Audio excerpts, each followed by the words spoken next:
নমস্কার, তুমি কোথা থেকে বলছো বলো এবং তোমার নাম পরিচয় বলো। আমি কৃষ্ণনগর থেকে বলছি, আমার নাম রৌনক দেব। ঠিক আছে রৌনক, অসাধারণ ক্যালকুলেশনের মাধ্যমে আমরা রাত্রি মোটামুটি ভাবে 1:10 বাজে আমরা অলরেডি অনলাইন কনসালটেন্সি করলাম। রৌনক কেমন লাগলো? এবং সরাসরি বলে দেওয়া হলো দক্ষিণ দিকের মানে যেই সাইডটা সেখানে একটা বিষ্ণুর ছবি বেঁকা অবস্থাতেও আছে। তুমি সম্পূর্ণ বলো রৌনক। মানে ওটা তো অবাক হয়েছি, আজকে আপনার অ্যাপয়েন্টমেন্ট পাচ্ছি, এটা আমার ভাগ্য। একদম একদম একদম।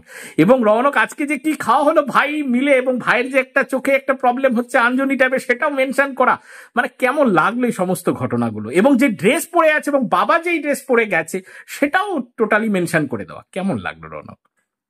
খুবই ভালো লাগলো গুরুজি। ঠিক। আর সব থেকে গুরুজি আমার ভালো লেগেছে ওর পাপাকে যে লাল আর নীল পেনটা দিয়েছি, এটা আপনি বলে দিলেন, এটা আমাদের কাছে সব থেকে পরম পাওয়া। আর রৌনককে অনেক অনেক আশীর্বাদ করুন। রৌনক যেন ওর মনের ইচ্ছা এবং আপনার চাওয়া আমাদের সকলের পূরণ করতে পারে, এটুকুই। ঠিক আছে ঠিক আছে রৌনক, রৌনকের মা, তোমরা সকলে ভাই সকলে ভালো থাকো এবং আনন্দে থাকো এবং সুখে থাকো। জয় মা।